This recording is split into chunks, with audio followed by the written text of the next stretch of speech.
বঙ্গভবনের প্রথম কার্যদিবস রাষ্ট্রপতি মির্জা ফখরুলের, দেয়া হলো গার্ড অফ অনার, স্বাগত জানালেন কর্মকর্তারা। নৌ বিমান বাহিনী সদস্যদের নিষ্ঠার সততায় দায়িত্ব পালনের আহ্বান প্রধানমন্ত্রীর, জানালেন পদোন্নতিতে রাজনৈতিক বা ব্যক্তিগত পছন্দ অপছন্দ নয়। যথাসময়ে স্থানীয় নির্বাচনের বার্তা মঈন খানের, গণতন্ত্রের জন্য গণমাধ্যমের ভূমিকা চাইলেন পার্থ। মধ্যপ্রাচ্যে ফ্লাইট বাড়ানোর আশ্বাস মিল্লাতের। মাদক সেবনে বাধা দেয়ায় রংপুরে ছেলে মেয়ে সহ শিক্ষক দম্পতিকে হত্যা, ছড়ানো ছিটানো লাশ উদ্ধার, 2 জন গ্রেফতার।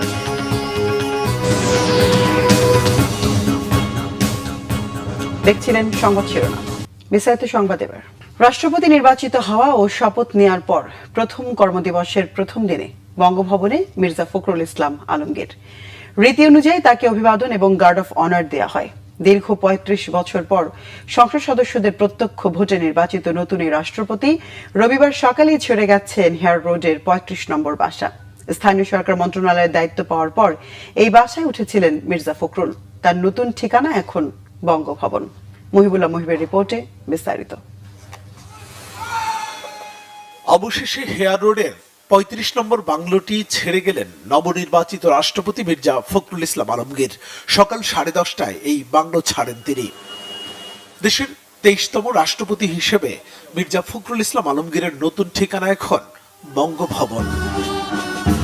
বেলা 11টার দিকে বঙ্গভবনে পৌঁছানোর পর নির্ধারিত প্রটোকল অনুযায়ী তাকে অভ্যর্থনা জানানো হয়। এরপর গার্ড অফ অনারের আনুষ্ঠানিকতা। রাষ্ট্রপতি হিসাবে বঙ্গভবনে তার নিয়মিত দাপ্তরিক কার্যক্রম শুরু হয় রবিবার থেকে। আমি আইন অনুযায়ী বাংলাদেশের রাষ্ট্রপতি পদের কর্তব্য বিশ্বস্ততার সহিত পালন করিব। গত শুক্রবার সন্ধ্যায় বঙ্গভবনের দরবার হলে দেশের 23তম রাষ্ট্রপতি হিসেবে শপথ নেন মির্জা ফখরুল ইসলাম আলমগীর। জাতীয় সংসদের ভারপ্রাপ্ত স্পিকার কায়সার কামালের কাছে শপথ নেন তিনি। এর মধ্য দিয়ে রাষ্ট্রের সর্বোচ্চ সাংবিধানিক পদে আনুষ্ঠানিকভাবে তার দায়িত্ব গ্রহণ সম্পন্ন হয়। পরদিন শনিবার জাতীয় স্মৃতিসৌধে মহান মুক্তিযুদ্ধের বীর শহীদদের প্রতি শ্রদ্ধা জানানোর মধ্য দিয়ে তার রাষ্ট্রীয় দায়িত্বের আনুষ্ঠানিক যাত্রা শুরু হয়। জনাব মির্জা ফখরুল ইসলাম আলমগীর পেয়েছেন 255 ভোট, 255। এর আগে 20 আগস্ট জাতীয় সংসদে আনুষ্ঠানিক প্রতিদ্বন্দ্বিতাপূর্ণ রাষ্ট্রপতি নির্বাচনে মির্জা ফখরুল ইসলাম আলমগীর 255 ভোট পেয়ে নির্বাচিত হন। তার প্রতিদ্বন্দ্বী জামায়াতে ইসলামের নেতৃত্বাধীন 11 দলীয় জোটের প্রার্থী এলডিপি চেয়ারম্যান অবসরপ্রাপ্ত কর্নেল অলি আহমদ পান 88 ভোট। মুহিবুল্লাহ মুহিব, বাংলা ভিশন, ঢাকা। পদোন্নতির ক্ষেত্রে রাজনৈতিক মতাদর্শ কিংবা ব্যক্তিগত পছন্দ অপছন্দ নয়, পেশাগত দক্ষতা, নেতৃত্বের গুণাবলী, শৃঙ্খলা, সততা, বিশ্বস্ততা ও দায়িত্ব পালনের সক্ষমতাকে গুরুত্ব দেওয়ার নির্দেশ দিয়েছেন প্রধানমন্ত্রী তারেক রহমান। সকালে ঢাকা সেনানিবাসে বাংলাদেশ বিমান বাহিনী সদর দপ্তরে নৌবাহিনী ও বিমান বাহিনী নির্বাচনী পর্ষদ 2026-এর উদ্বোধন করে এই নির্দেশনা দেন তিনি। এই পর্ষদে নৌবাহিনীর ক্যাপ্টেন, কমান্ডার ও লেফটেন্যান্ট কমান্ডার এবং বিমান বাহিনীর গ্রুপ ক্যাপ্টেন, উইং কমান্ডার ও স্কোয়াড্রন লিডার পদমর্যাদা যোগ্য কর্মকর্তাদের পরবর্তী পদোন্নতির জন্য বিবেচনা করা হবে। অনুষ্ঠানের শুরুতে নৌবাহিনীর প্রধান খন্দকার মিসবাউল আজমকে অ্যাডমিরাল র্যাঙ্ক ব্যাচ পরিয়ে দেন প্রধানমন্ত্রী। প্রধানমন্ত্রী বলেন, দেশের স্বাধীনতা ও সার্বভৌমত্ব রক্ষার পাশাপাশি শান্তি শৃঙ্খলা, স্থিতিশীলতা ও দুর্যোগ মোকাবেলায় নৌ ও বিমান বাহিনী গুরুত্বপূর্ণ ভূমিকা পালন করছে। পরে বিমান বাহিনীর গুরুত্বপূর্ণ অপারেশনাল স্থাপনা পরিদর্শন করেন প্রধানমন্ত্রী।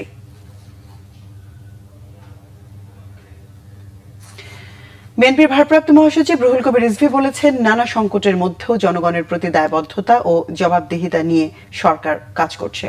রবিবার সকালে প্রধানমন্ত্রীর রাজনৈতিক উপদেষ্টা ও সাবেক তথ্যমন্ত্রী জহিরুদ্দিন স্বপনকে নিয়ে শহীদ রাষ্ট্রপতি জিয়াউর রহমানের মাজারে যান রুহুল কবির রিজভী।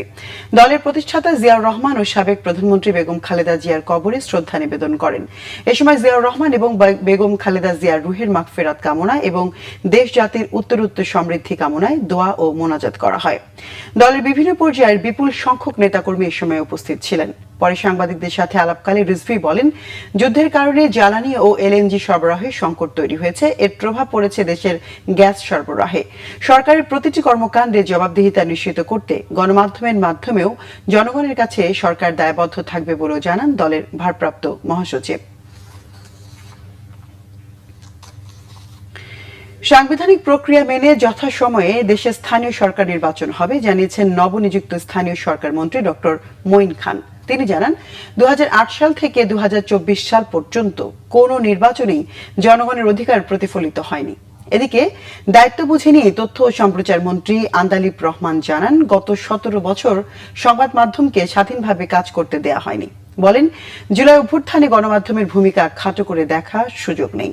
এদিকে নতুন করে পুরনো মন্ত্রণালয়ের পূর্ণাঙ্গ মন্ত্রীর দায়িত্বপ্রাপ্ত বিমানমন্ত্রী রশিদুজ্জামান মিল্লাত জানান, শীঘ্রই বাড়ানো হবে মধ্যপ্রাচ্যের ফ্লাইট।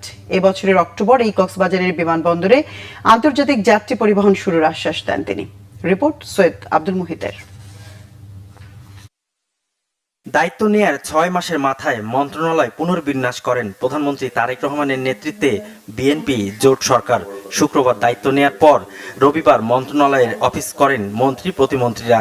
সকালে তথ্য ও সম্প্রচার মন্ত্রণালয় কর্মকর্তাদের সঙ্গে মত বিনিময় করেন নতুন মন্ত্রী আন্দালিব রহমান। তিনি বলেন, জুলাইয়ে সংবাদ মাধ্যম ও সাংবাদিকদের অবদান খাটো করে দেখার সুযোগ নেই। টেলিভিশনের লাইসেন্স কারা দিয়েছে, কাদের কথা বলতে হবে সে যে মনে করিয়ে দেওয়া, হাত বেঁধে দেওয়া সাংবাদিক। তার মধ্যে থেকেও আমরা যতগুলি খবর পেয়েছি, আমরা যা যা খবর পেয়েছি সরকারের বা সবকিছু যে ওয়ে দে ফেইল্ড ওই সময় আর কি, বা যে অ্যাট্রসিটি বা যে অত্যাচার বা যেভাবে গণতন্ত্রের মুখ বন্ধ করা হয়েছিল, অন্যান্য যা যাই আছেন সংবাদ মাধ্যমের মাধ্যমে কিন্তু আমরা জানতে পেরেছি। তো সুতরাং আমাদের এই জুলাই আন্দোলনে কোনোভাবে সংবাদ মাধ্যম বা যারা যারা আছেন তাদের ভূমিকাকে খাটো করে দেখার কোনো সুযোগই নেই।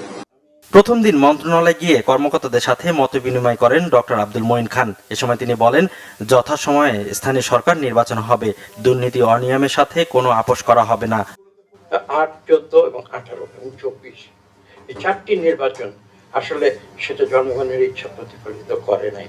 আমরা সৌভাগ্যবান যে 2026-এর 12 ফেব্রুয়ারি নির্বাচনে সত্যিকার অর্থে জনগণের প্রতিনিধি হিসেবে আমরা আজকে আপনাদের সামনে আছি। সাংবিধানিক প্রক্রিয়ায় সেই নিয়ম কানুন অক্ষরে অক্ষরে পালন করে ইনশাআল্লাহ বিএনপি সরকার যথাসময়ে স্থানীয় সরকার নির্বাচন ঘোষণা। এদিকে প্রতিমন্ত্রী থেকে মন্ত্রী হওয়ার পর প্রথমবার নিজ মন্ত্রণালয়ে যান বিমানমন্ত্রী এম রশিদুজ্জামান মিল্লাত। মন্ত্রণালয়ের কর্মকর্তাদের সাথে বৈঠকে তিনি বলেন, যাত্রী হয়রানি বন্ধ করে বিমানকে আরো আধুনিক ও সেবামুখী করা হবে। মধ্যপ্রাচ্যের ফ্লাইট আমরা অনেক বাড়াতে চাই। আমরা যতদূর সম্ভব বিমানের সক্ষমতা অনুযায়ী আমরা লিজগুলি করব। যত প্লেন লিজ করতে পারবো তত ফ্লাইট বাড়িয়ে দিব, কারণ বাংলাদেশের ফ্লাইট বাংলাদেশের মানুষগুলি কিন্তু সম্পূর্ণ ইউজ করতে পারছে না। আমরা 1/3 ইউজ করি বাংলাদেশ বিমান, 70% ক্যারি অন্য ক্যারিয়াররা বহন করে। আমরা এটা কমিয়ে আনতে চাই, আমাদের ন্যাশনাল ক্যারিয়ার যাতে আমাদের নিজস্ব লোকদের ক্যারি করতে পারে, এই জন্য অনেক ফ্লাইট বাড়াতে চাই। সৈয়দ আব্দুল মুহিত, বাংলাভিশন, ঢাকা। মাদক সেবনে বাধা দেয় রংপুরে অবসরপ্রাপ্ত শিক্ষক গণপতি চক্রবর্তী সহ স্ত্রী ও 2 সন্তানকে হত্যা করা হয়েছে বলে জানিয়েছে পুলিশ।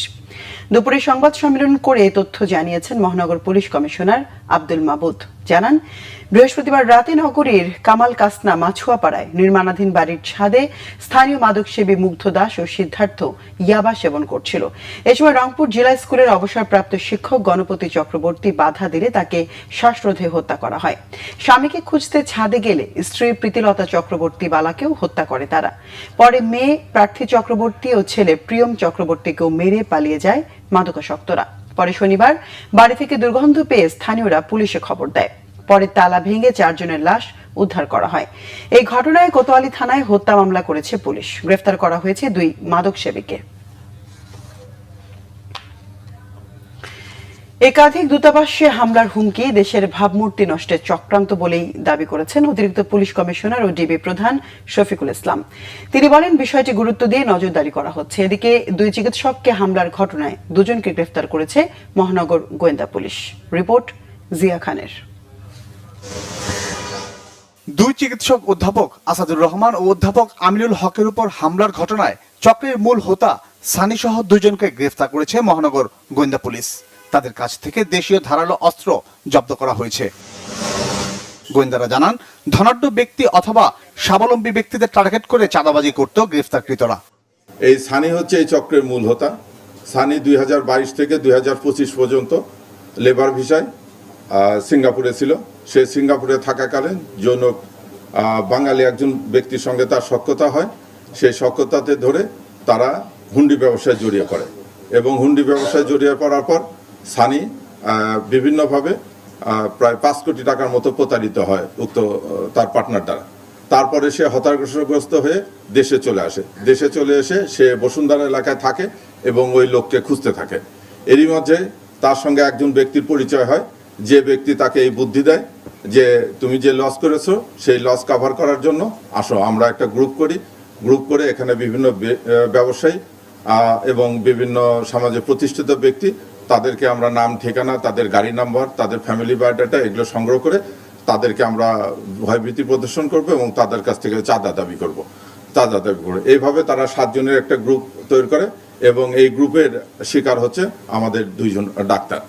এদিকে জাপান, চীন, তুর্কি এবং পাকিস্তান দূতাবাসে ইমেইলের মাধ্যমে হামলার হুমকির ঘটনাটি গুরুত্ব দিয়ে দেখার কথা জানান গোয়েন্দারা। আমার ধারণা যে শত্রুতাবশত পাশাপাশি দেশের ইমেজকে নষ্ট করার জন্য আমাদের যে রাষ্ট্রদূতগণ আছেন বা বিভিন্ন এমবেসি আছে, তারা তো আমাদের তাদেরকে আসলে কিছুটা ভীত সশস্ত্র করার জন্য, এটা আমি বলবো যে এটা দেশবিরোধী একটা অপতৎপরতা। শফিকুল ইসলাম জানান, তদন্তে এখন পর্যন্ত জঙ্গি বা সন্ত্রাসী হামলার তথ্য নেই তাদের কাছে। 17/8/2000। জিয়া খান, বাংলা ভিশন, ঢাকা। রাজধানীর সিএনজি পাম্পগুলোতে গ্যাসের চাপ কম থাকায় চরম ভোগান্তিতে চালকরা। ঘন্টার পর ঘন্টা লাইনে দাঁড়িয়েও মিলছে না পর্যাপ্ত গ্যাস।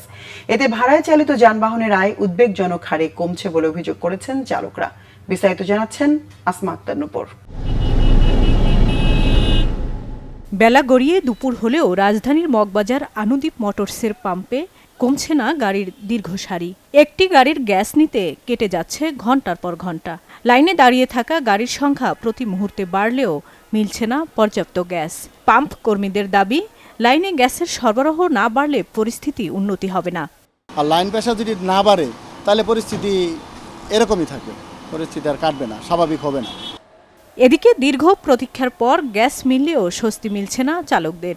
তাদের অভিযোগ, যে পরিমাণ গ্যাস পাওয়া যাচ্ছে তাতে 2 থেকে 3 ঘন্টার বেশি গাড়ি চালানো সম্ভব নয়। এ কারণে তাদের ছুটতে হচ্ছে ভিন্ন পাম্পে। এখন গ্যাস নিয়ে ধরেন যদি 150 টাকায় গ্যাস ঢোকে, ধরেন ওই 2 ঘন্টা চালাইলে উত্তর একবার গেলে আসলে শেষ। 200-250 টাকার গ্যাস দিয়ে এটা দিয়ে আপনার 30-35 কিলো চালাইলে শেষ। তো বারবার তো নেওয়া যায় না, বারবার সিরিয়াল দেওয়াটা কষ্ট। আমি ফজরের নামাজ পড়ে এসে সিরিয়াল দিয়েছি, এখন এইখানে আইছি গ্যাস পাম্পের। এখন আইসা দেখি যে নজল বন্ধ হয়ে গেছে, যে গ্যাস দেবে না। আবার যদি প্রেসার উঠে তারপরে আমরা গ্যাস পাবো। গ্যাস সংকটের কারণে সবচেয়ে বেশি বিপাকে সিএনজি অটোরিকশা চালকরা।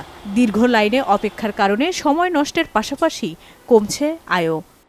গ্যাস পাইনি, যতটুকু পাইছি তাতে গ্যাস গাড়ি চালানো সম্ভব না। পাইছি 44 টাকা গ্যাস, 2 ঘন্টা চালাতে পারবো না, আবার গ্যাস নিতে। শুধু মগবাজার দিলু রোডের পাম্প নয়, রাজধানীর বেশিরভাগ পাম্পে প্রায় একই দৃশ্য। আসমা আক্তার নূপুর, বাংলা ভিশন, ঢাকা। 15 বছর আওয়ামী লীগ সরকার যে পথে হেঁটেছে, বর্তমান সরকারও সেই পথে হাঁটছে মন্তব্য করেছেন বিরোধী দলীয় নেতা ও জামাত ইসলামের আমির ডাক্তার শফিকুর রহমান। জনগণ সরকারকে ফ্যাসিবাদী পথে হাঁটতে দেবে না বলেও হুঁশিয়ারি দেন তিনি। রবিবার রাজধানীর ডিপ্লোমা ইঞ্জিনিয়ার্স ইনস্টিটিউশনে সিরাতুন নবী সাল্লাল্লাহু আলাইহি সাল্লাম উপলক্ষে আয়োজিত সেমিনারে এসব কথা বলেন ডাক্তার শফিকুর রহমান। তার অভিযোগ, বিশেষ একটি দেশকে খুশি করতে জুলাই জাদুঘর থেকে গুরুত্বপূর্ণ অনেক কিছু সরিয়ে ফেলা হয়েছে। ফেলানি সহ অনেক ভুক্তভোগী স্মৃতি বাদ দিয়ে নির্দিষ্ট একটি দলের স্মৃতি সংরক্ষণ করা হয়েছে। এই ধরনের কর্মকাণ্ডকে ভালো লক্ষণ নয় বলে মন্তব্য করেন জামাতের আমির। সেমিনারে অন্য বক্তারা বলেন, গণঅভ্যুত্থানে সবচেয়ে বেশি সুবিধাভোগী বিএনপি ক্ষমতা নেয়ার পর থেকেই সুর পরিবর্তন করেছে। জনগণের রায়ের বিরুদ্ধেও দলটি অবস্থান নিয়েছে বলে অভিযোগ তাদের। সংকট মোকাবেলায় সবার আগে দেশের মানুষকে এক কাতারে দাঁড়াতে হবে, এমন মন্তব্য করেছেন আইনমন্ত্রী মোহাম্মদ আসাদুজ্জামান। বলেন, আন্তর্জাতিক সম্প্রদায় যখন দেখবে বাংলাদেশের মানুষ এক জায়গায় দাঁড়িয়ে সমস্যার সমাধান খুঁজছেন, তখন তারাও ইতিবাচক ভূমিকা রাখবে। রোববার জাতীয় প্রেস ক্লাবে রোহিঙ্গা সংকট সমাধান বিষয়ক এক আলোচনা সভায় এসব কথা বলেন তিনি বলেন, রোহিঙ্গা সংকটকে শুধু মিয়ানমারের অভ্যন্তরীণ বিষয় হিসেবে না দেখে মানবিক ও মানবাধিকারের দৃষ্টিকোণ থেকে দেখতে হবে।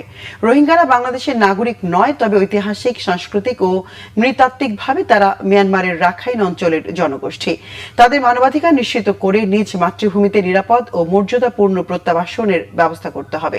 আইনমন্ত্রী জানান, এই সংকট মোকাবেলায় প্রধানমন্ত্রী তারেক রহমান একটি জাতীয় কমিটি গঠন করেছেন। সেই কমিটি দেশ বিদেশের বিশ্লেষকদের সঙ্গে নিয়মিত যোগাযোগ করছে।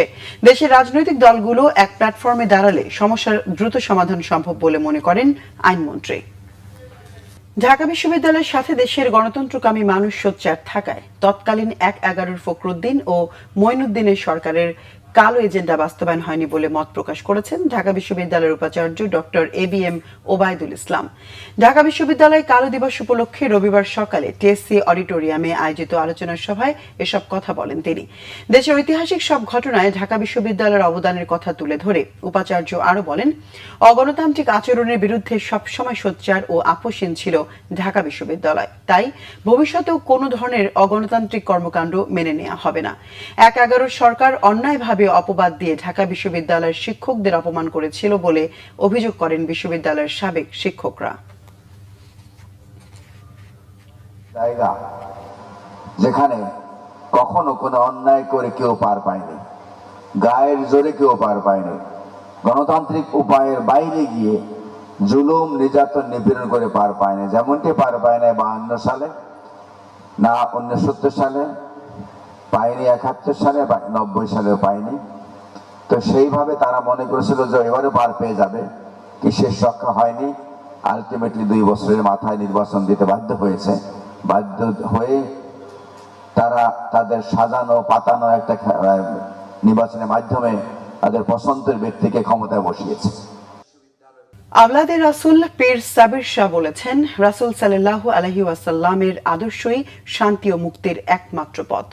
রবিবার সকালে আঞ্জুমানে রহমানিয়া আহমদিয়া সুন্নিয়া ট্রাস্ট ঢাকার ব্যবস্থাপনায় ঈদে মিলাদুন্নবী উপলক্ষে বর্ণাঢ্য শোভাযাত্রা বের করা হয়। গাউসিয়া কমিটি ঢাকা এর সহযোগিতায় মোহাম্মদপুরের কাদেরিয়া তৈয়বিয়া কামিল মাদ্রাসা হতে বলে শোভাযাত্রাটি Taj Mahal road, Krishi market, ring road, Shia Masjid, Mohammadpur bus stand, ৭ Masjid road, Dhanmondi ২৭ number road, Mirpur road, Asad gate, college gate হয়ে শ্যামলী ক্লাব মাঠে গিয়ে শেষ হয়। আলহাজ আল্লামা সৈয়দ মোহাম্মদ পীর সাবির শাহ এতে নেতৃত্ব দেন। বিশেষ মেহমান হিসেবে উপস্থিত ছিলেন শাহজাদা হুজুর সৈয়দ মোহাম্মদ কাসিম শাহ ও সৈয়দ আকিব আহমেদ শাহ। সাবির শাহ বলেন, রাসূল সাল্লাল্লাহু আলাইহি ওয়াসাল্লাম সমগ্র সৃষ্টির জন্য রহমত এবং আল্লাহ প্রদত্ত শ্রেষ্ঠ নিয়ামত। আর আল্লাহর রহমত পাওয়ার কারণে খুশি উদযাপনের অংশ হিসেবেই যশনে জুলুস শোভাযাত্রা ও মাহফিল করেন। জুলুস শেষে মাহফিল অনুষ্ঠিত হয়। পরে বাংলাদেশ ও সকল মুসলিম উম্মার জন্য শান্তি কামনা করে দোয়া করা হয়। সংবাদ শেষ করব শিরোনামগুলো আরেকবার জানিয়ে। বঙ্গভবনের প্রথম কার্যদিবস রাষ্ট্রপতি মির্জা ফখরুলের দেয়া হলো গার্ড অফ অনার, স্বাগত জানালেন কর্মকর্তারা। নৌ ও বিমান বাহিনী সদস্যদের নিষ্ঠার সততায় দায়িত্ব পালনের আহ্বান প্রধানমন্ত্রী, জানালেন পদোন্নতিতে রাজনৈতিক বা ব্যক্তিগত পছন্দ অপছন্দ নয়। যথাসময়ে স্থানীয় নির্বাচনের বার্তা মঈন খানের, গণতন্ত্রের জন্য গণমাধ্যমের ভূমিকা চাইলেন পার্থ। মধ্যপ্রাচ্যে ফ্লাইট বাড়ানোর আশ্বাস মিল্লাতের। মাদক সেবনে বাধা দেওয়ায় রংপুরে ছেলে মেয়ে সহ শিক্ষক দম্পতিকে হত্যা, ছড়ানো ছিটানো লাশ উদ্ধার, 2 জন গ্রেফতার।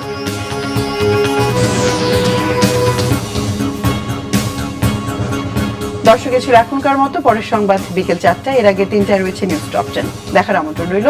এতক্ষণ সঙ্গে থাকার ধন্যবাদ সবাইকে।